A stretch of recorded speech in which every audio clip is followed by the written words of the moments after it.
Salut les amis, 5e vidéo moi de la journée. En tout cas vous dégustez tous les jours une review différente sur cette licence Thundercats. Moi j'enchaîne pour votre plus grand plaisir. Le dernier, le chef, le big boss, le plus beau, le meilleur. Il s'agit de Starlion avec Snarf. La boîte est toujours du même design et tout aussi jolie.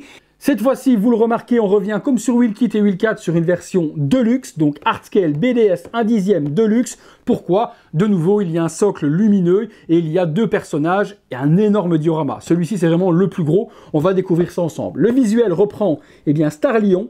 Il est juste phénoménal. De nouveau, la peinture est un petit peu trop contrastée sur le visuel. Mais bon, j'ai eu le cas sur Tigra et au final, il était fantastique. Donc je pense que les couleurs sont sursaturées et un petit peu trop grossières sur le visuel par rapport à la statue. Donc ne vous fiez pas au visuel de la boîte. À l'intérieur, c'est juste du très très lourd. Liono, c'est son nom en anglais, Starlion chez nous. Snarf, Iron Studio. Le petit Snarf qui est justement ici, sur le côté, il a l'air tout terrifié comme d'habitude et tout peureux. Sur l'arrière, on retrouve le truc de fou, la grosse tête de lion qui ressemble fort à la tête qu'il y a devant le véhicule justement. Il est phénoménal, le socle est phénoménal. Snarf par-dessus et Starlion qui fait Cosmo, Cosmo, Cosmo, Cats. Ah! Je pète un câble, mais c'est pas grave. Donc Starlion en pleine pause, le logo Iron Studio, la boîte est hyper lourde, on retrouve la licence et le studio brésilien avec les drapeaux Iron Studio sur le dessous. On découvre ce qu'il y a à l'intérieur, c'est parti les potos.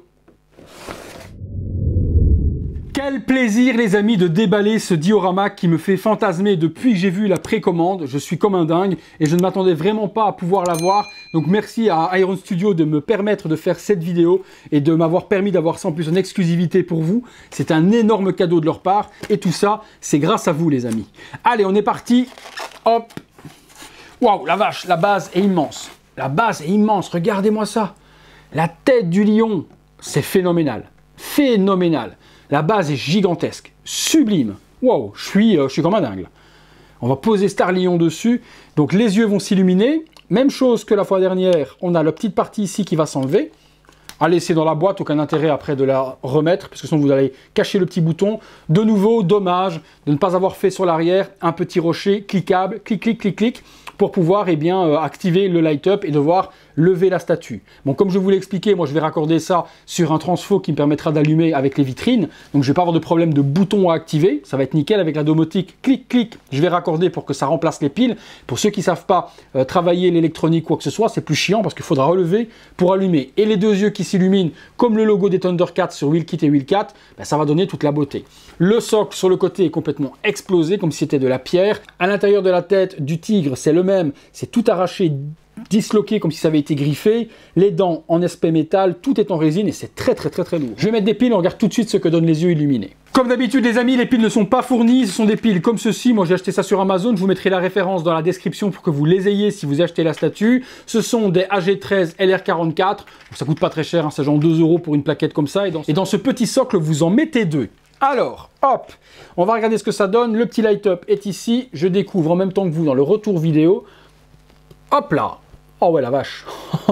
Oh la vache. Ah les yeux s'illuminent, mais de ouf. Oh de ouf. Ah ça faut que ce soit illuminé, c'est juste un truc de dingue. Oh là là, j'éteins pour vous remontrer. Je rallume. Waouh, waouh, waouh, waouh, waouh, la grosse dinguerie, la grosse dinguerie. On a ensuite les personnages. Je mets de côté, j'éteins pour le moment pour pas tuer mes piles. Hop. Les personnages. On commence sur Snarf, le petit. Allez, c'est parti. Alors, paint plutôt chelou. Alors le paint est un petit peu bizarre. Tac, tac, tac, je regarde un petit peu sur le proto, est-ce que c'est pareil? Parce que je trouve le paint un petit peu bizarre, il y a des trucs bizarres au niveau des genoux. Ah non, c'est voulu, c'est des couleurs différentes, donc au niveau des genoux, il a un aspect poil un petit peu différent. Ok, bon, c'est pas ultra bien précis, ça je trouve que c'est un petit peu chelou. Bon, le Snarf en lui-même fait le taf, mais c'est très petit et la peinture est pas exceptionnelle dessus. Bon, après, comme je vous dis toujours, on met pas le nez dessus. Ouais, les petits traits dans le dos, la fourrure dans le dos est bien gérée, la queue également. Je dirais que le shading est un petit peu chelou au niveau du brush qui est mis sur le torse. Ça doit être un effet voulu pour que le poil revienne par devant. Le visage est plutôt cool. J'ai un petit défaut de moulure moi sur le côté de la tête, qui n'est pas trop gênant en soi, mais je tiens à vous le signaler également. Les oreilles, ça va. Ouais, bon, le Snarf, je le voyais d'une autre couleur. Je le vois un petit peu trop brun. Moi, je le voyais un petit peu plus jaune et un peu plus rouge que ça. Mais bon, personnellement, bon, c'est un petit personnage secondaire. Sur le socle, on ne le verra à peine, mais il était perfectible pour moi. Voilà, je tenais à vous le dire. Ça fait le taf, mais c'est perfectible. Et vous le voyez de toute façon comme moi sur le côté. Alors Starlion, par contre, lui, je ne veux aucun défaut. C'est le héros, c'est le boss, c'est le big boss. Je veux rien savoir, je veux rien savoir. J'espère que Iron Studio, et pour le moment, j'ai pas l'information, j'espère que Iron Studio vont faire quand même les mauvais et avoir un diorama avec Mumm-Ra et les autres acolytes à assembler avec, parce qu'avoir juste les gentils, voilà, à mon avis, en fonction des ventes de cette licence Thundercats, si elle fonctionne super bien, on aura eh bien, les vilains. Si elle ne fonctionne pas, on ne les aura pas. Allez, je regarde Starlion. Bon, visage exceptionnel, paint de ouf, les cheveux nickel, joli shading, joli brush et joli dégradé, du rouge foncé vers du rouge beaucoup plus clair. Non, c'est top, c'est top. La couleur est nickel, le dégradé du bras couleur humain vers un blanc sur le devant est top. L'épée va venir se mettre ici également. Le gant est bien géré, au niveau des espèces de pierres précieuses qu'il y a devant, c'est bien géré également, ça ne déborde pas. Non, c'est propre. Peut-être il manquerait un aspect poil sur le gant. Il fait un petit peu trop résine, un petit peu trop pierre. Ça aurait été cool d'avoir un brush un petit peu plus jaune pour ce gant. Mais ça fait le boulot. C'est pas amovible. Ça aurait été cool également d'avoir eh bien, une main peut-être supplémentaire et pouvoir accrocher le gant à sa ceinture. C'est pas possible également ici. On n'aura qu'une seule version, une seule pose possible. Le logo des Thundercats est bien géré sur le ventre aussi. Donc sur la grosse ceinture, c'est plutôt top. Et puis derrière, le bleu et autres est bien fait aussi, ça bave pas. Non, il est propre. Bon, après, s'il ratait celui-là, qui va être à mon avis la plus grosse vente, parce que si une personne en veut un seul, c'est celui-là qui va prendre. Donc c'était sur celui-là où il fallait s'appliquer le plus. Et là, j'ai rien à dire, c'est plutôt joli. Hein. Ouais, c'est plutôt top. On assemble ça avec l'épée. Wow, l'épée est juste ouf. Alors l'épée, qu'est-ce qui est dommage, c'est qu'elle n'est pas en métal. Ça aurait été cool d'avoir la lame en métal. Alors également, elle n'est pas super droite. Mais ça doit être dans l'emballage que c'est plié un petit peu. Rien de bien grave, un petit coup de sèche-cheveux, on pourra la remettre droite facilement. Ça ne me pose pas de problème. Alors, le logo des Thundercats est bien géré. Alors, je regarde. Ouais, il est bien géré sur la partie, vous savez, celle qui fait le projecteur. Donc, aucun problème là-dessus, c'est bien géré aussi. La partie cross qui revient justement sur les yeux de notre ami Starlion, bien géré aussi. Non, c'est propre. Petit bémol, je vous dis juste de ne pas l'avoir eu eh bien, en métal. Et puis moi sur le dessus, j'ai un petit défaut. Un petit défaut, je vous le montre également. Sur le dessus de la lame, j'ai l'impression qu'il y a le polystyrène ou alors l'emballage qui s'est imprimé dedans parce que j'ai des petits points. Bon, ça c'est un petit peu dommage. Après, voilà, si je l'expose, on va voir comment est-ce qu'il y a un détrompeur ou pas. Mais si je le mets de façon à ce que ce soit derrière, ça ne me gênera pas. Mais ça, c'est une peinture pas assez sèche qui a été emballé un petit peu trop vite. Alors, est-ce qu'il y a un détrompeur ou pas? Ou est-ce que je peux justement le mettre derrière? Ouais, je peux le mettre derrière, donc ça ne me gênera vraiment pas. Voilà, Starlion. Est-ce qu'on peut tourner? On peut tourner l'épée dans l'orientation qu'on veut, donc on pourra la mettre droite en fonction de la tête de Starlion. Voilà, c'est top. C'est top de chez top. C'est pas parfait, à 2000%, hein, je suis toujours honnête avec vous, mais c'est à 95% quand même plutôt badass. Hein. Hop. Et surtout, le but des dioramas chez Iron Studio, comme je vous ai toujours dit, c'est pas de mettre son nez dessus, c'est d'avoir eh bien, un effet de masse et d'effet de dio justement qui font faire waouh quand vous voyez le tout assemblé, plutôt que de mettre son nez dessus en disant ouais, il y a ça, il y a ça. On peut toujours chipoter. Je peux aller voir des grands fabricants comme Prime One, comme XM Studio et chipoter également. Ou eux font un peu des statues 1 tiers, 1 demi, 1 quart, où c'est beaucoup plus gros à peindre. Donc si on prend des statues Prime One Studio comme le Kotuno Ken, le Ken le survivant, au niveau du devant, ça débordait à gauche à droite et c'est immense comme statue. Donc pour du 1/10, on peut être un petit peu plus tolérant eh bien, que sur du 1 quart ou sur du 1 tiers où là c'est quand même beaucoup plus grand à peindre. Alors comment il se met ce petit snarf? Il se met ici comme ça. Et puis on n'est pas du tout sur les mêmes tarifs, quoi. Les tarifs 1/10 sont quand même ultra cool. Vous pouvez, pour le prix d'une seule statue, avoir le diorama complet. Donc on est sur quelque chose qui est quand même ultra dingue au niveau de la réalisation. Regardez-moi cette dinguerie. Oh là là là, cette dinguerie, cette dinguerie. S'il faut en avoir une, si vous n'avez pas le budget de faire le diorama complet qui a quand même un certain coût, c'est celle-là qu'il faut avoir. Parce que le socle est juste gigantesque, génial. On va l'allumer. Voilà, on va allumer les yeux. Le socle est gigantesque et le Starlion par-dessus dans la pose ultra dynamique avec le snarf par devant est ultra top. Alors perso, j'aurais fait le Snarf plutôt aimanté qu'avec des pegs et j'aurais donné la possibilité aux gens qui le voulaient de le mettre ou de ne pas le mettre. Il y a peut-être des personnes qui voulaient Starlion tout seul avec le socle et pas spécialement avoir Snarf par devant Starlion. Mais ça aurait été cool d'avoir uniquement Snarf aimanté et pas avec des trous dans le socle. Parce que là, si vous ne le mettez pas, vous avez des trous dans le socle, c'est un petit peu dommage. Donc ça aurait été cool d'avoir juste lui, qu'on aurait pu aimanter de la sorte. Voilà, clac, il se serait aimanté et on le mettait, on ne le mettait pas. Dommage de ne pas avoir eu cette possibilité. J'aurais dû soumettre peut-être à Iron Studio au moment où j'ai vu la précommande. Mais c'est une belle dinguerie. On se regarde ça de plus près, c'est parti. Voilà les amis, le Starlion de près. On peut découvrir que c'est un truc de ouf, mais vraiment de ouf. Il est génial. Dans la pose, dans la dynamique, dans la colère de Starlion, le petit Snarf effrayé par devant qui se demande ce qui lui arrive. Le socle avec le light-up est juste phénoménal. Regardez la musculature de Starlion par derrière.